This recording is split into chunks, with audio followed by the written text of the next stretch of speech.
ভিক্ষা দাও। আবু জাহেল কয় এ আল্লাহর ওয়াস্তে ভিক্ষা আমি দেব কই থেকে?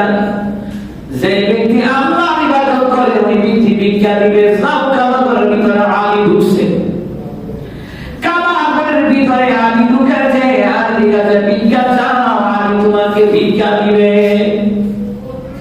কিন্তু ভিক্ষুক বুঝতে পারে নাই আবু জাহেল সাহেব উতবা ওয়ালিদ ইবনে মুগীরা হযরত আলীকে ভিক্ষুকের কাছে অপমান করার জন্য ভিক্ষুকে আলীর কাছে পাঠাচ্ছে, কারণ আলীর দেওয়ার মতন তৌফিক নাই। ভিক্ষুক বুঝতে পারে নাই, সামান্য ভিক্ষুক কাবাগরের কিনারায় দরজার জানালার পার দিয়ে ডাক দিছে, ইয়া আলী, আলী রে, আল্লাহর ওয়াস্তে কিছু ভিক্ষা দাও। আলী রাদিয়াল্লাহু তাআলা তিনি বললেন, আরে আমি কেমনে ভিক্ষুকে ফিরাইয়া দেব? এই ভিক্ষুক তো আল্লাহর ওয়াস্তে আমার কাছে ভিক্ষা চাইছে, আমার কাছে কোনো টাকা নাই, আমার কাছে কোনো মুদ্রা নাই, আমি কেমনে ভিক্ষা দিব রে? আরে ভিক্ষুক কিছুক্ষণ সময় আমাকে দাও, কিছুক্ষণ সময় আমাকে দাও। হযরত আলী রাদিয়াল্লাহু তাআলা দুই রাকাত নামাজ আদায় করিয়া এরপরে দোয়া করিয়া ভিক্ষুকের হাতে ফুঁক দেয়। হযরত আলী রাদিয়াল্লাহু তাআলা ভিক্ষুকে বলে, ভিক্ষুক রে, হাতের মুষ্টিটা বন্ধ করবা, যখন আমি ফুঁক দিব, ফুঁক দেওয়ার পরে তুমি হাতের মুষ্টিটা বন্ধ করবা। হযরত আলী রাদিয়াল্লাহু তাআলা আনহু তিনি বলেন, ওই হাতের মুষ্টি তখন খুলবা, ওই আবু জাহেল সাহেব উতবা ওয়ালিদ ইবনে মুগীরা যদি তোমারে জিজ্ঞেস করে আলী তোমারে কি দিয়েছে, তখন তোমার হাতটা খুলবা, এর তোমার হাত খুলবা না। হযরত আলী রাদিয়াল্লাহু তাআলা আনহু ফুঁক দিলেন, ভিক্ষুক কথা মতে হাতটা বন্ধ করলেন, বন্ধ করে সামনে দিয়ে যায়। আবু জাহেল দিগাই, ভিক্ষুক রে, আলী কি দিছে? হাত বন্ধ করে রাখছো কেন? সাইবা উতবা ওয়ালিদ ইবনে মুগীরা আবু জাহেল সহ গবেষণা করে আলী দিব কই থেকে, কোথা থেকে দিবে? এত গরিব মানুষ, নবীর বাড়িতে খায়, নবীর বাড়িতে ঘুমায়, নবীর আপন স্বাস্থ্য ভাই, গরিব মানুষ কোথা থেকে দিবে? ঠিক করে বলতেছে। আর আমরা কি জানি না সে কোথা থেকে দিবে? এবার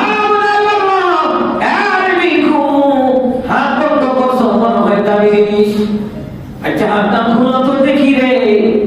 সাথে সাথে ভিক্ষুক আলীর কথা আমাকে বললেন, জিজ্ঞাসা করলেন, খুলবা? খোলার দরকার নাই। ভিক্ষুক কথা আমাকে হাতের মুষ্টি খুললো, খোলার পরে দেখা যায় আল্লাহর কুদরত, ভিক্ষুকের হাতের মধ্যে 3টি স্বর্ণ মুদ্রার টুকরা। জোরে পড়েন সুবহানাল্লাহ। আবু জাহেল সাইবা উতবা ওয়ালিদ ইবনে মুগীরা একটা দিকে আরেকটা তাকায়, কি রে, কি দিল? এবার বলি আর আমরা দেশে কইতাম মানুষ শুনে যাচ্ছে, ঠিক না? গরিব মানুষ কই আবু জাহেল সাইবা ওয়ালিদ ইবনে মুগীরা এইভাবে ঠিকঠাক করে এমন হয় করতে কাছে করতে দিল। ভিক্ষুক বলে, অল্প কেন হাত দেয় নাই? আগে আমার হাতে ফুঁক দিছে, আমি বন্ধ করে রাখছি না, আমি নিজেও জানি না এই স্বর্ণ মুদ্রা তুমি আমার হাতে কেমনে আসলো। আবু জাহেল সাইবা উতবা ওয়ালিদ ইবনে মুগীরা পাগল হয়ে গেল, আয় জিগাই হযরত আলী এগুলো কোথায় পেল? চল না আলী জিজ্ঞেস করি, চল। দৌড়াইয়া কাবাগর কিনারায় গিয়া ডাকতেছে, আলী রে, এইদিকে আয়। আমরা মক্কার বড় লিডার, বড় বড় নেতা, এমন স্বর্ণ মুদ্রা জীবনে কোনোদিন দেখি নাই, খাঁটি স্বর্ণ মুদ্রা। আলী রে, কোন থেকে দিলি, কোথায় পাইনি? হযরত আলী কোথাও পায় নাই, আমার মামাই দিয়েছে। ওই কেমনে দিল? হযরত আলী কি বলেন, ভিক্ষুক তোমরা আমার কাছে পাঠাইলা, ভিক্ষুক যখন তোমাদের কাছে ভিক্ষা চাইবে তোমরা বললা আমরা আল্লাহর ওয়াস্তে ভিক্ষা দেব কই থেকে? আল্লাহর ইবাদত করে হ্যাঁ না ভিক্ষা দিবা আলীর কাছে দাও, আমি শুনছি।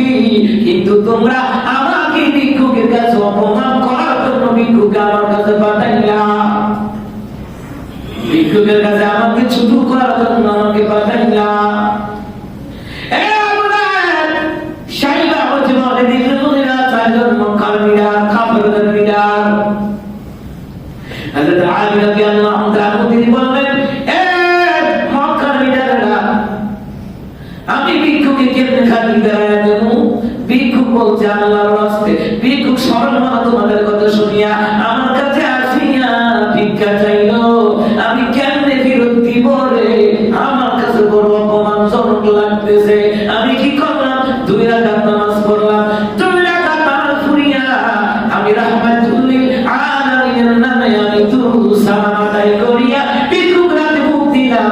আমার দয়াল নবীর দুরূদের বরকতে আমার ভিক্ষাটা আমার মা ভাই দিয়ে দিয়েছে। এই জন্য আল্লাহ তাআলা বলেন, ইন্নাল্লাহা ওয়া মালাইকাতাহু ইউসাল্লুনা আলান নাবিয়্যি ইয়া আইয়ুহাল্লাযীনা আমানু সাল্লু আলাইহি ওয়া সাল্লিমু তাসলিমা। নিশ্চয় আল্লাহ তাআলা তার ফেরেশতাদেরকে দিয়া রহমত বর্ষণ করেন তার দয়াল নবীর উপরে। সুবহানাল্লাহ। এখানে অনেক তাফসীর করে ব্যাখ্যা করে, নিশ্চয় আল্লাহ তাআলা তার নবীর উপরে ফেরেশতাদেরকে নিয়ে দুরূদ সালাম আদায় করেন। মানে হলো আল্লাহ তাআলা স্বয়ং ফেরেশতাদেরকে নিয়ে তার রহমতের নবীর উপরে রহমত বরকত প্রেরণ করেন। ফেরেশতারা রহমত বরকতের দোয়া করে। আল্লাহ কয়, তুমি আমাদেরকে ইয়া আইয়ুহাল্লাযীনা আমানু সাল্লু আলাইহি ওয়া সাল্লিমু তাসলিমা। হে বান্দাগণ, তোমরা বেশি বেশি করে আমার দয়াল নবীর উপরে দুরূদ ও সালাম তোমরা আদায় করো। সুবহানাল্লাহ। জোরে বলেন না? আর মুসলমান দুরূদের মধ্যে বারকত স্বয়ং ভিক্ষাটা আল্লাহ দিয়ে দিয়েছেন স্বর্ণমুদ্রা দ্বারা। এই স্বর্ণমুদ্রা দ্বারা আমার আল্লাহ তাআলা এমন ভিক্ষা দিয়ে দিল, ওই ভিক্ষুক জীবন আর ভিক্ষা করা লাগে নাই, ধনী বানায়া দিল কে? এটা 3টা স্বর্ণমুদ্রা, এই পাইলে আর ভিক্ষা করা লাগে? বলে লাগে। ওয়াসাবিরুল কিতাবের মধ্যে এসেছে, আল্লাহ রুমি মাসতুবি রাহমাতুল্লাহ আলাইহি তিনি বলেন, অন্যান্য নবীর উম্মতেরা যদি এবং অন্যান্য নবীরা যদি আমার নবীর দোহাই দিয়ে আযাব পায়, আমরা তো ওই নবীর উম্মত, আমাদের হক বেশি। এই জন্য নবীর নামে বেশি বেশি করে দুরূদ পড়ো। আল্লাহ বরকত দিবে, রহমত দিবে, গুনাহ মাফ করবে, সম্মান মর্যাদা আল্লাহ তাআলা বাড়ায় দিবে। সম্মান মর্যাদা দেওয়ার মালিক কে? আল্লাহ। কয়দিন মুসলমান আমরা দুরূদ পড়ি। নবী আলাইহিস সালাতু ওয়াস সালাম মুসলমান রে জুমার দিন নামাজের পরে, আসরের নামাজের পরে 80 বার দুরূদ পড়লাম। আল্লাহুম্মা সাল্লি আলা মুহাম্মাদিন নাবিয়্যিল উম্মি ওয়া আলিহি ওয়া সাহবিহি ওয়া বারিক ওয়া সাল্লিম তাসলিমা। বলবেন বুজুর্গ পারি না, তাহলে আরেকটা দুরূদ পড়বেন। তবে এই দুরূদের ব্যাপারে হাদিসে এসেছে, নবী বললেন 80 বার যদি কেউ এই দুরূদ পড়ে 80 বছরের গুনাহ মাফ হয়ে যাবে। এমনকি কিয়ামতের ময়দানে আমি রাসূল সুপারিশ করিয়া তাকে জান্নাতে নিয়ে যাব। যত বেশি দুরূদ পড়বেন তত বেশি আপনি নবীর কাছে হকদার, আমার রাসূল আপনাকে সুপারিশ করে জান্নাতে নিয়ে যাবে। আরব দেশে জন্ম তোমার, নাম যে মুহাম্মদ, নাম যে মুহাম্মদ। তোমার নামে তাসবিহ পড়ে, তোমার নামে তাসবিহ পড়ে, পাই যে আমি শাদ, নাম যে মুহাম্মদ। আরব দেশে জন্ম তোমার, নাম যে মুহাম্মদ, নাম যে মুহাম্মদ। সুবহানাল্লাহ বলেন না?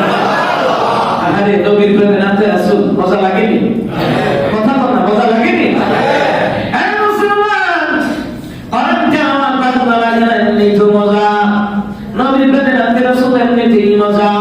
কেমনে রে মুসলমানের সন্তান এই সুন্দর সংস্কৃতি বাদ দিয়া কাফের বেঈমানদের সংস্কৃতি হাতে নেয়, গান বাজনা পর্যন্ত মোবাইলে, যুবক ছেলেদের মোবাইলে পাওয়া যায়, ঠিক কিনা? এত সুন্দর দরুদ নবী আলাইহিস সালামের প্রতি দরুদ সালাম আপনাদের কাছে খুব সুন্দর। নবী ইব্রাহিমের দরুদ রহমতের নবী বললেন, বুখারী মুসলিমের বর্ণনায় তাফসীর কাসিরের আয়াতে এসেছে, নবী বললেন একবার যদি কেউ দরুদ পড়ে আমার আল্লাহ তাআলা তার জীবনে আল্লাহ তাআলা 10টি রহমত আমার আল্লাহ তাআলা দান করে দিবে। সুবহানাল্লাহ। রহমত কেমন কেমন রহমত? কোন এমন রহমত যে রহমতের দ্বারা বান্দা চোখে লাল পায়, চোখের দৃষ্টি পায়, যে রহমতের দ্বারা জিহ্বা দিয়ে খায়, যে রহমতের দ্বারা কান দিয়ে শুনতে পায়, যে রহমতের দ্বারা বান্দা হাঁটাচলা করে, যে রহমতের দ্বারা এক কথায় আল্লাহ তাআলা তাকে সুস্থতার নিয়ামত আল্লাহ দান করেছেন। রহমতের কত রহমত, রহমত ছাড়া আমরা দুনিয়াতে চলতে পারতাম না। আপনার বরকত ছাড়া ইনকাম করে কোটি টাকা ইনকাম করে চলতে পারতাম না যদি আল্লাহ বরকত না দিতেন। এই জন্য রহমতুল্লিল আলামিনের উপরে যে ব্যক্তি দরুদ পড়বে একবার, তার উপরে আল্লাহ 10টি রহমত দান করবেন, 10টি গুনাহ আল্লাহ তাআলা মাফ করে দিবেন, তার 10 সম্মান মর্যাদা 10 সম্মান মর্যাদা বাড়িয়ে দিবেন। এমনকি মুফাসসিরিন কেরাম লেখেন শুধু 10টা নয়, আল্লাহ রহমত দিবে, বরকত দিবে, গুনাহ মাফ করবে, নাজাত দিবে, হেফাজত করবে, মুহূর্ত মুহূর্ত নয় 24 ঘন্টায় আল্লাহ হেফাজতে থাকবে। এজন্য দরুদ পড়ার ক্ষেত্রে অলসতা করা যাবে না। যেমন আমি যখন খুতবা দিলাম তখন কিন্তু আমি দরুদ পড়ছি, পড়ি নাই? দরুদে ইব্রাহিম, দরুদে এটা দরুদ ইব্রাহিম কেন? ইব্রাহিম আলাইহিস সালামের নাম উল্লেখ আছে, এই বিষয়টা দরুদ ইব্রাহিম অনেকে বলেন। এবং এই দরুদের মধ্যে ইব্রাহিম আলাইহিস সালাম সহ এবং নবী আলাইহিস সালামের উপরে, তার আহলে বায়াতের উপরে, তার বংশের উপরে আমরা দোয়া দরুদ সালাম বর্ষণ করি। এই জন্য এই দরুদ আল্লাহ এই জন্য আমাদের ঢুকাই দিয়েছে। আল্লাহ কয় আমার আল্লাহ তাআলা বলেন আমি আমার হাবিবুল্লাহরে ছাড়া কোথাও আমি আল্লাহ তাআলা থাকতে পারি না। নামাজে আমি আল্লাহ তাআলা বিধান আছে, আমার রাসূলুল্লাহর বিধান আছে, তাসাউফ পড়ে ওই জায়গায় আমার আল্লাহ নাম রাসূলুল্লাহর উপর আমরা সালাম দেই, ঠিক কি রকম? আযানের মধ্যে আযানের মধ্যে যে মুয়াজ্জিন সাহেব কত সুন্দর আযান দিলেন, আযানের মধ্যে আমার আল্লাহর নাম, আমার নবীর নাম আযানের মধ্যে আছে, কথা বলা আছে না নাই? কোরআন কারীমের ভিতরে আল্লাহর নাম আছে, রাসূলুল্লাহর নাম আছে না? আমার কোরআন কারীমের মধ্যে নবীর নামে একটা সূরা দিয়েছে, সূরা মুহাম্মদ। সুবহানাল্লাহ বলবেন না? এইখানে একটা ছোট্ট করে ব্যাখ্যা করে দেই। ওই ব্যাখ্যাটা হলো মুসলমানের আমি মেরাজে গেলেন, খেয়াল করে মেরাজে গেলেন আমার আল্লাহ তাআলা বলেন হাবিবুল্লাহ রে, এর হাবিবুল্লাহ আমি আপনার সাথে কেমনে চলবো? হাবিবুল্লাহ রে আমি বারবার মুসা কালিমুল্লাহর মাধ্যমে আরশে আল্লাহ আপনার আলাইহি 10 বার, কোন কোন বর্ণনায় আছে 9 বার। আল্লাহ তাআলা বলেন হাবিবুল্লাহ এই 9 বার আমি আল্লাহ তাআলা আপনার আরশে আসিনা আনাইলাম, কারণ হলো আমি আল্লাহ তাআলা কুদরতি নয়ন জুরাইছি আপনার চেহারা মুবারক দেখিয়া দেখিয়া।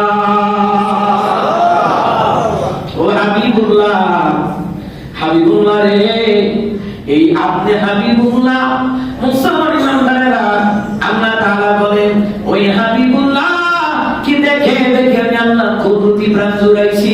কেন জানুনি? আমার হাবিবুল্লাহ রে দুনিয়ার জমিনে দেখতে দিতে মন চায় না, বারবার চাই হাবিবুল্লাহকে আরশে আসিনে রেখে দেই, আরশে আল্লাহ আমি আল্লাহ রেখে দেই। মুসলমান ইমানদাররা দুনিয়ার জমিনে আমার নবীর ছায়া মুবারক করতো না, ছায়াটা করতো দেহ না, ছায়া করতো না, ছায়াটা আল্লাহ রেখে দিয়েছে।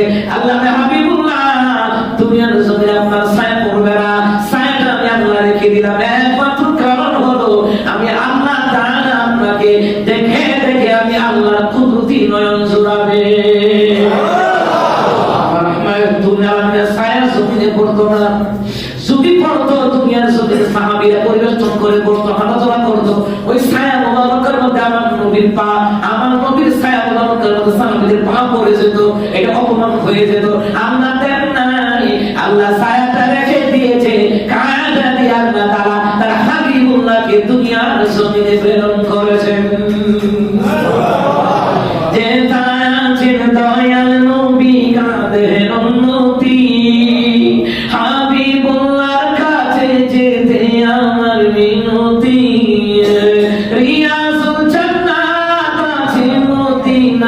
ভিতর, রিয়াজুল জান্নাত আছে মদিনার ভিতর, পৃথিবীর দ্বিতীয় মদিনা শহর। কি যে সুন্দর, কি যে সুন্দর, পৃথিবীর দ্বিতীয় মদিনা শহর, পৃথিবীর দ্বিতীয় মদিনা শহর। মারহাবা। হে মুসলমান, ওই রাহমাতুল লিল আলামিনের প্রেমী পাঁচ ওয়াক্ত নামাজ তো পড়বেন, নবীর প্রেমে দুরূদ পড়বেন, এশারের নামাজের উপর দুরূদ পড়বেন। মুসলমান রে, আল্লাহ যদি তার হাবিবের সাথে থাকতে না পারে, আমরা কেমনে থাকবো রে মুসলমান বান্দারা? এই জন্য পাঁচ ওয়াক্ত নামাজের উপর দুরূদ পড়বেন, পড়তে পারেন না কমপক্ষে 11 বার হলেও করবেন। আর যদি আপনি মুসলমান বান্দারা দৈনিক এশার নামাজের উপরে যদি 500 বার দুরূদ পড়ে ঘুমান, 40 দিনের ভিতরে আমার রাসূল আপনার সাথে দিদার দিবে। রাহমাতুল আলামিনকে দেখলে কি হয়? রাহমাতুল নবী বলেন, যদি তোমরা আমি রাসূলুল্লাহর স্বপ্নে দেখে রে, তার জন্য জাহান্নামের আগুন আমার মাওলায় হারাম করে দিবে, হারাম করে দিবে। কিয়ামতের ময়দানে, কিয়ামতের ময়দানে, দিনের একেবারে কিয়ামতের ময়দানে আমার উম্মতেরা যত বেশি বেশি দুরূদ পড়বে, কিয়ামতের ময়দানে আরশ আজিম ছায়া ছায়া ছায়া থাকবে না, জমিনটা তামা হয়ে যাবে, মাথার দিকে উপরে সূর্যটা চলে আসবে। ওই দিন আরশ আজিমের ছায়া ছাড়া কোনো ছায়া থাকবে না। ওই জায়গায় 7 প্রকারের মধ্যে যে ব্যক্তিরা আরশ আজিমের ছায়ার নিচে স্থান পাবে, 1 নম্বরে নবী, 1 নম্বরে নবীগণ, 2 নম্বর সাহাবায়ে কেরাম।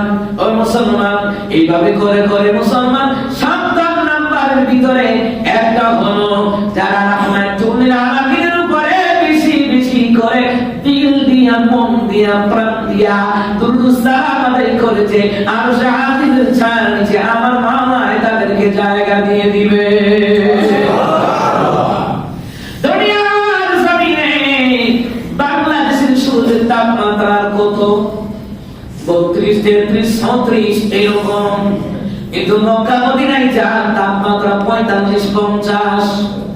ওই মক্কা মদিনায় যখন গেলাম, মক্কার বাইরে মদিনার বাইরে এত তাপমাত্রা, কিন্তু মক্কা মদিনার ভিতরে ঢুকলে তাপমাত্রা বোঝা যায় না, রহমতের হাওয়া।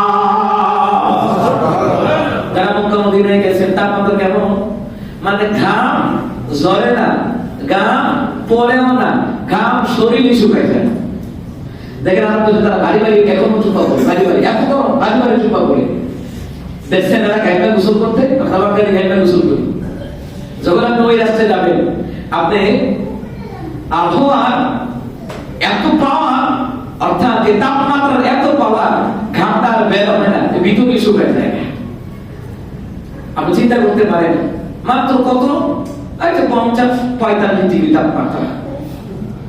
আর কিয়ামতের ময়দানে জমিটা তামা হয়ে যাবে। খেয়াল করেন, মাথার আপিকত করে সূর্যটা চলে আসবে, ওইটার পাওয়ারে খেয়াল করেন মাথার মগজ টকবক টকবক করে উৎসাহিত থাকবে। তো দুনিয়াতে আমরা একটু গরম পানি চাই, পাশে একটা গাছ থাকলে দেখি গাছের তলে গিয়া 10 মিনিট ক্লাস করে নিয়ে আসে, ঠিক না? ঠিক না? একটু তাপমাত্রা কাজ করে ক্লান্ত, একটু পানি খেতে পারে, এইরকম। আসলে ময়দানে পানি পিপাসায় কাতর হয়ে যাবে, তাপমাত্রা সহ্য করতে পারবে না। দিনের নবী বললেন, আমার নবীর উপরে দুরূদ পড়লে, আমি নবীর উপরে দুরূদ পড়লে, সালাত করবে রে, আরশ আজিমের ছায়ার নিচে আল্লাহ জায়গা দিবে। আরশ আজিম কোন ছায়া? দুনিয়াতে আছে গাছের শীতল ছায়া, এসির শীতল হাওয়া, ফ্যানের শীতল হাওয়া। নবী বলেন আরশ আজিমের ছায়ার নিচে আল্লাহ তাআলা শীতল হাওয়া, শীতল বিছানা আল্লাহ রেখে দিয়েছে।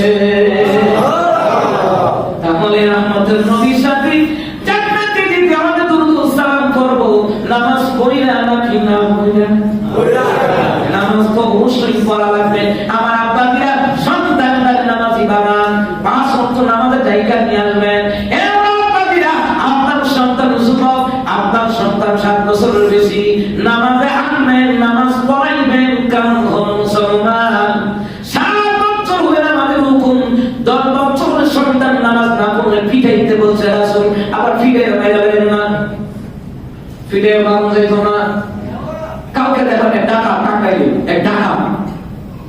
বছরের বাচ্চা বের হয়েছে, বাচ্চা কাঁদে কি? আমার কাছে অনেকে বলে হুজুর যার মধ্যে বাচ্চা কাঁদে, আমি গায়ে বেড়া বাচ্চা না কাঁদলে ভালো লাগে, না কাঁদলে তো ভালো লাগে না। আচ্ছা আপনার বাচ্চা কাঁদলে না কাঁদলে কি ভালো লাগে? আচ্ছা ঘন্টা একবার নীরব চুপচাপ একদম সাইলেন্ট, ভালো লাগে? ভালো লাগে না। বাচ্চা একটু হাসবে, খেলবে, কান্নাকাটি করবে, মজা লাগবে। আরেকদিন কুমিল্লাতে এক জায়গায় গেলাম, গিয়ে হুজুর 15,000 টাকা খোয়াই আছি, কয়েকদিন বাচ্চা কাঁদতে না লেগে কাঁদবে, ডাক্তার পরীক্ষা করে দেখছে এ কাঁদতো না, প্রতিবন্ধী। হুদা বুদ্ধি নিয়ে 15,000 টাকা খরচ করে রাখছে, হুদা বাবা সেদিন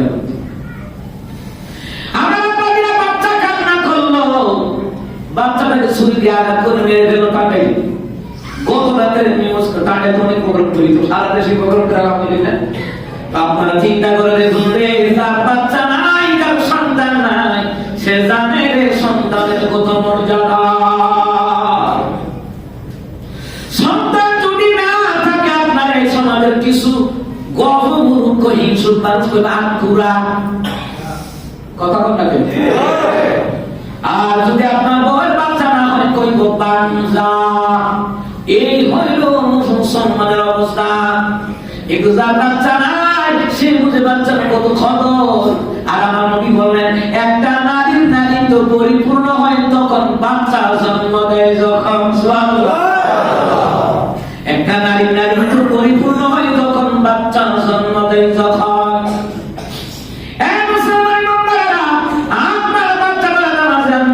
শিখাবেন, গজল শিখাবেন, নাচ শিখাবেন, আজান শিখাবেন।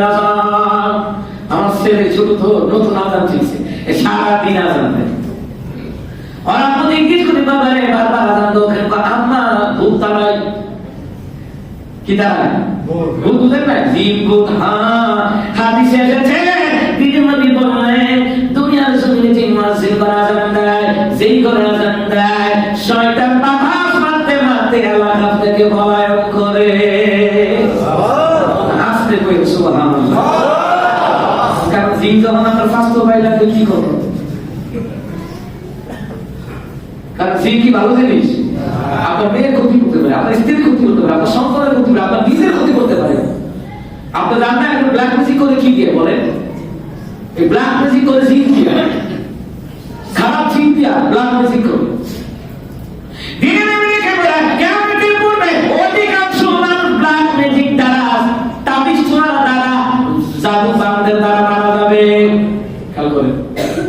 এটা তো অবিশ্বাসের কিছু নয়, এটা বিশ্বাসের। যেহেতু রাহমাতুল্লাহ বলেছেন, আমার নবীর হয়তো বাগনা ছিল, জাদু করে লাভি বিন আসেন, জাদু করে বাগনা ছিল রে মুসলমান। আল্লাহ তাআলা তখন একসাথে সূরা ফালাক, সূরা নাস নাযিল করিয়া বান জাদুগ্রস্ত ছিলেন সবগুলি আল্লাহ তাআলা একে একে সবগুলি কাটিয়ে দিয়েছে। এইজন্য আযান তাফসীর শিখাবেন, নামাজ শিখাবেন, সাথে করে নিয়ে আসবেন।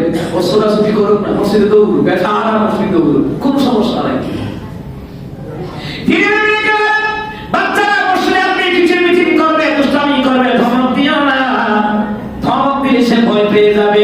একবার বসি উনি জায়গাতে কেন মুরব্বীরা তো খায়, ঠিক না? মুরব্বী আদম খাই যাবো না, না না ধমক দেওয়া যাবে না।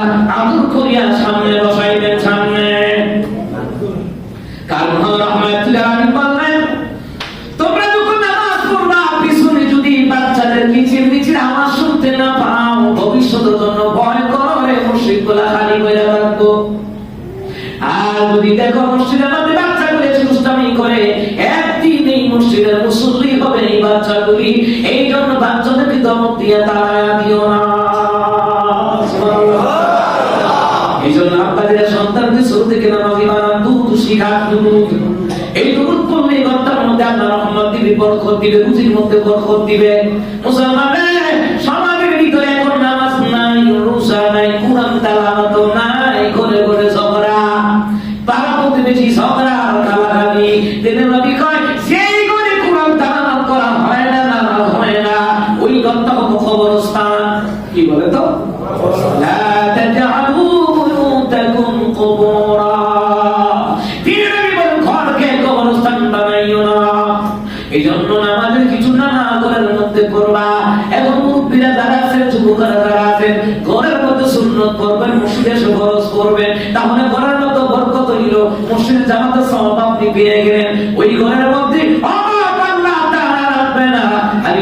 বললেন যে ধনী তা নয়, আপনি ধনী যদি আপনি নবীর উপর দরুদ পড়েন, 5 ওয়াক্ত নামাজ পড়েন, ওই ব্যক্তি হলো ধনী, যে হলো ইমানদার, যে হলো মুত্তাকি, যে হলো নবীর প্রেমে আশেক, ওই ব্যক্তি হলো ধনী।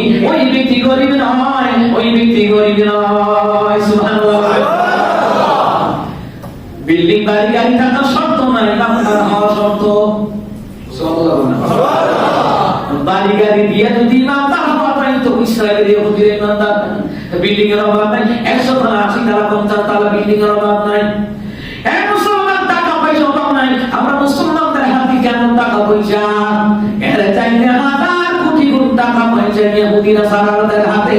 কারণ কি? কারণ হলো ওরা কোরআন হাদিস রিসার্চ কইরা ওরা বিভিন্ন জিনিস আবিষ্কার করে, আর আমরা মুসলমান সূরা আবিষ্কার করে। কথা বলতে কেন? আমরা মুসলমান কোরআন পড়ি না, নবীর নামে দরুদ পড়ি না, বরকত হইব কেমনে? আপনার ঘরের মধ্যে আপনার বিবি নামাজ পড়ে না, আমার নবীর উপর দরুদ পড়ে না, নামাজ পড়ে না, ওই ঘরে বরকত হবে না। যেই ঘরটা আপনার ভালো করে স্বামী স্ত্রী নামাজি, ওই ঘরের মধ্যে আপনার স্বয়ং বরকত দেয়। আদো কাজ আবার আল্লাহ তাআলা ধনী বানায় দেবে, ধনী।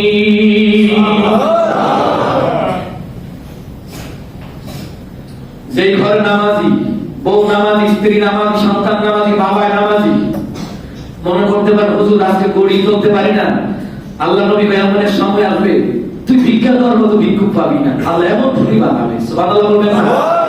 আচ্ছা এই বলুন তো, কোন তো